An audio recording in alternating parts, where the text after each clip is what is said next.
Muy buen día, queridos estudiantes. Hoy veremos una nueva cápsula de educación ciudadana y el tema es la historia de los derechos laborales en Chile.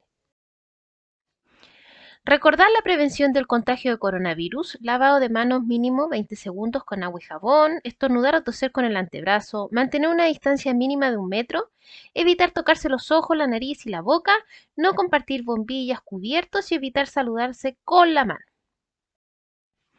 Y el objetivo de la clase es comprender la importancia de los derechos laborales en Chile, considerando las principales tendencias globales y nacionales, la evolución de los mecanismos institucionales que buscan resguardarlos y los aportes de los movimientos y organizaciones sociales a su fortalecimiento.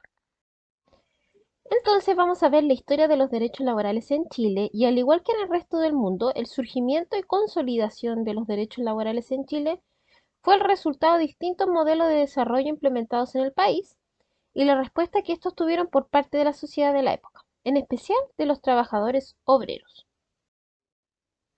Vamos a ver ahora el recurso 1 que habla sobre la implementación del capitalismo en Chile y las relaciones laborales. Y tras independizarse de España, Chile y buena parte de América Latina adoptaron el liberalismo como modelo de desarrollo económico y político, incorporación al capitalismo internacional con formación de repúblicas, el que fue transformándose tanto para factores externos como por la acción sociopolítica de diversos grupos sociales al interior del país. Tenemos la inserción al capitalismo internacional en inicios del siglo XIX y vemos la incorporación de Chile y el resto de Latinoamérica al capitalismo mundial se llevó a cabo a través de la exportación de materias primas a los países más desarrollados. Durante las primeras décadas del siglo XIX, los productos agrícolas fueron los más exportados, manteniéndose las relaciones laborales tradicionales de la hacienda, marcadas por el paternalismo del patrón frente a peones e inquilinos. También tenemos la expansión del trabajo urbano a mediados del siglo XIX, con los obreros del salitre. Con la creciente importancia de la actividad minera y por sobre todo con el auge del salitre, aumentó la cantidad de trabajadores urbanos en Chile, concentrándose en el norte del país, siguiendo el modelo capitalista europeo del periodo.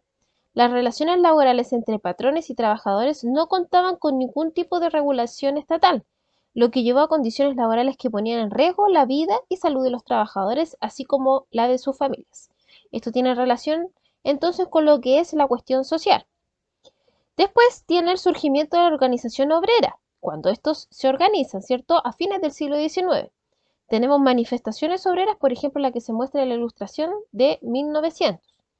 Y la precariedad de la vida obrera llevó a estos a organizarse, surgiendo las mutuales y sociedades de socorros mutuos, las que buscaban dar solución colectiva y solidaria a algunas de las problemáticas obreras, como por ejemplo pagos funerarios, ayuda económica ante accidentes, etc. Con el paso del tiempo, la experiencia organizativa, así como la masificación de ideas socialistas, llevaron a la formación de mancomunales, sociedades de resistencia y sindicatos, los que comenzaron a demandar a empleadores y al Estado mejoras laborales y reconocimiento de derechos sociales. Al igual que en Europa y en Estados Unidos, las primeras respuestas estatal ante estas manifestaciones fueron su represión, lamentablemente. Después de esto tenemos las primeras leyes de protección del trabajo, recién a inicios del siglo XX. Por ejemplo, esto queda demostrado con la huelga en Valparaíso en 1918. Y entre 1906 y 1917 se dictaron en Chile un conjunto de leyes que atendían algunas de las demandas centrales de los trabajadores organizados del país. Entre ellas destaca la Ley de Habitación Obrera, Ley de la Silla y Ley del Descanso Dominical. El inicio de la legislación laboral fue producto tanto de las tensiones europeas en la materia como de las críticas que los propios partidos políticos del periodo realizaron a la forma en la que el Estado había actuado en este ámbito, así como del temor a la expansión de ideas revolucionarias en los sectores populares. Sin embargo, la aprobación de estas disposiciones legales no significó el término de represión a los movimientos obreros. Tenemos también la consolidación de los derechos laborales en 1924 y 1931, con el Código del Trabajo. La maduración de los distintos movimientos obreros del país, el crecimiento de partidos políticos de clase media que cuestionaron y disputaron la hegemonía política de la oligarquía chilena, así como la influencia de los procesos de legislación laboral en Europa y Estados Unidos, llevaron que a inicios de la década de 1920 surgiera el proyecto de dictar en Chile una legislación laboral completa. La resistencia de la élite nacional llevó a que la legislación solo se efectuara luego de la amenaza del golpe de Estado por parte de miembros de la clase media del ejército. El primer Código de Trabajo en Chile se aprobó en 1931, bajo el gobierno de Carlos Ibáñez del Campo, un militar de clase media. Listo.